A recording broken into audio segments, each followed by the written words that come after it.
Hi, thanks for stopping by to watch me, Leah, cook kosher. Today I'm going to show you how to make Sufganiyot, a Hanukkah favorite, and really they're not that hard to make. Let me show you how.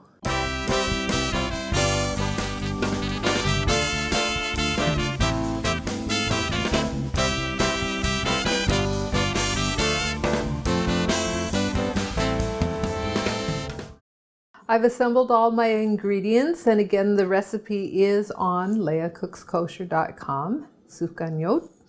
And it is another variation of the sweet dough that we do, same with my challah. So I do my doughs virtually about the same every time, and really all that is combining dry ingredients. So I have flour, sugar, yeast, dry yeast. I also use, it's the rapid rise yeast, which is totally okay just to toss in with the dry ingredients. I know some of you have written me telling me you can't do it that way, but you know, I do it that way for a long time and it works. It's a lot easier. This is nutmeg.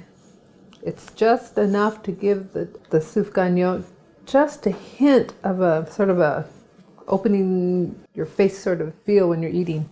It's really nice and light. There's that. Salt. Okay, so I'm going to give all of that a good stir. And then my wet ingredients. This is margarine with water. You can see it's pretty steamy hot.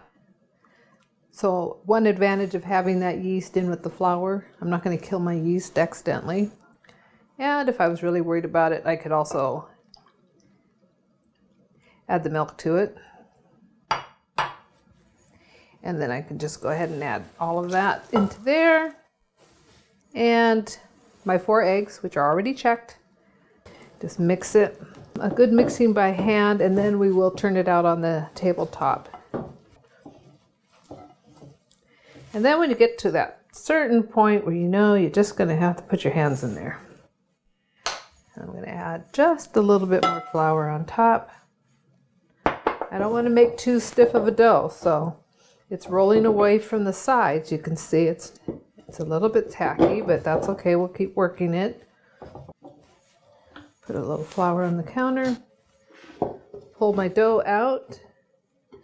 And since I'm going to use this bowl for the dough to rise in, I'm going to scrape everything out that I can.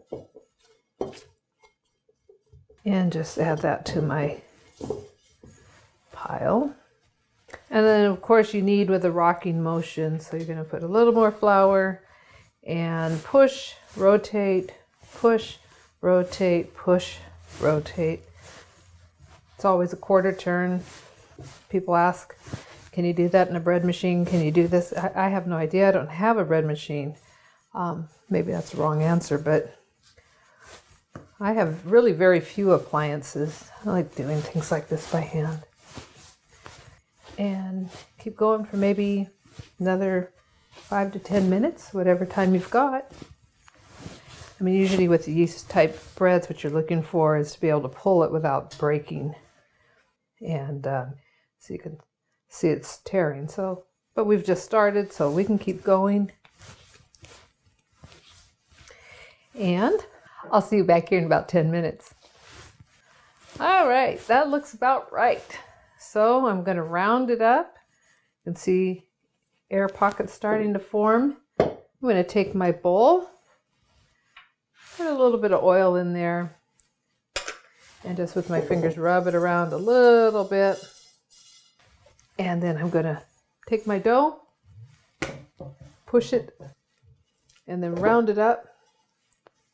And then I am going to cover it with my tea towel. My bowl is toasty warm, but not so hot that it's going to cause the dough to collapse. So we're going to open that up, and there's our beautiful dough. And again, just like our babka dough or a challah dough, if we put 2 fingers in like that and they stay, our dough's ready. So we're going to pull our dough out, or you can actually just pour it out. And remember, I made a double batch, so it looks like a lot of dough, But then again, I'm thinking I like that. All right, so you can see it's nice and light. I'm going to go ahead, put a little bit of flour on my surface. And I'm not really punching it down. They say, what's the point? We want it to rise back up anyway, so just going to stretch it out a little. And then use my rolling pin, a little more flour. And I'm just going to roll that down. You see how nice that dough just rolls out? Not too much pull back. The thickness is only about 1/2 inch or so. We're going to let it rise again, and then we're going to put it in the hot oil. That's going to cause it to really expand. So we don't want it to be too thick. Now I have a nice heavy ring. I like to make mine a little bit bigger. If they're too small, they kind of ball up when they rise, and 2 inches, 2.5 inches. Okay, and then just push down all the way to the counter.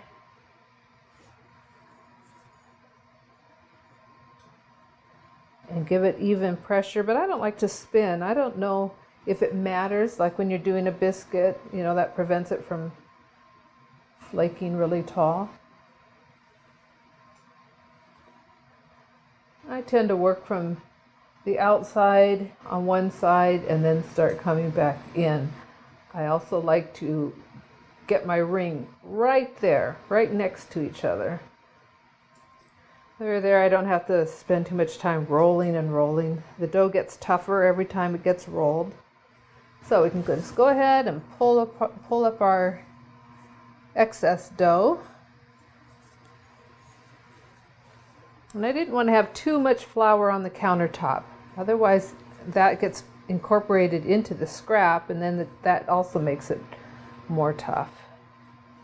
I like to pull out the scrap first, and it maintains my circles. If I start trying to pull on my circles, they might get distorted a bit. I'm going to give this a few kneads here off to the side, just so I can get that back together.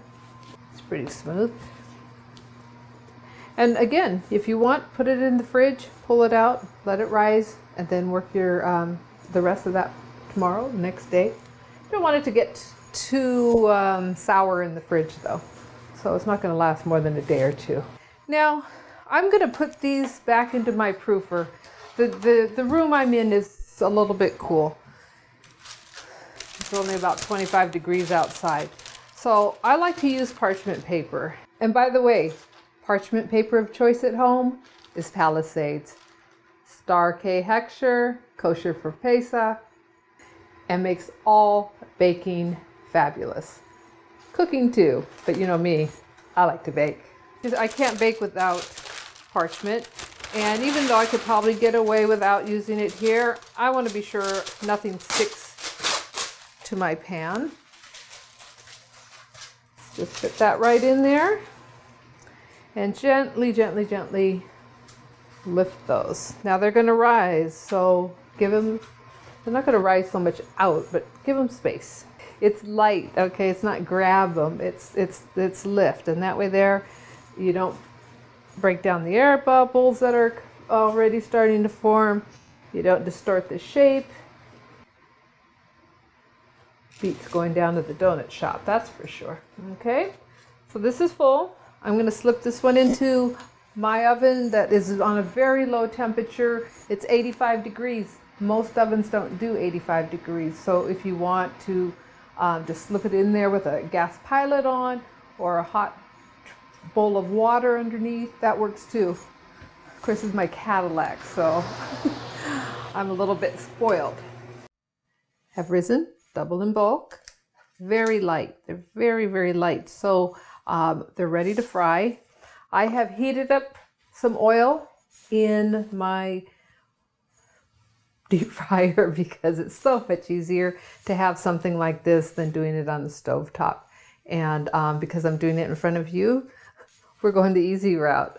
But at home, if you're going to do it on the stove top, invest in a thermometer because it's very important that the oil is the correct temperature, 350, 375 degrees. Otherwise, the donut will just become so soaked with oil and very heavy. So you want the hotter oil. This particular unit tells me when the oil's hot. I did use this machine when I made chicken, so this is officially my meat fryer. So from this point on, I made my dough parve. I'm going to cook it in the meat fryer, and then I'm going to eat these donuts before and after I eat brisket, okay? Of course, this is a small basket. It's only going to hold maybe 3 at a time. I'm of the opinion that Sufganiyot are the best right when they're made. I don't even like to make them to send them out on jobs because I feel like after they've sat, they're not that great. So see, the oil's nice and hot. They just start puffing immediately. And they don't take that long. Give them a couple of minutes. I, of course, work in the commercial world, so I have access to very specific oils for frying that hold, they'll maintain a good temperature and won't smoke clear up until 490 degrees. On the shelf at the supermarket, I haven't found as great of a selection beyond just salad oils. If you can go to a restaurant supply house and look for something, a canola oil or a rice bran oil that has a hechsher that says, you know, high smoke point, on and on. When the bubbles slow down, then you kind of know you can turn them over. And before I do any more, I am going to double check if they're cooked inside. So all I'm going to do is take a very sharp paring knife, cut into there.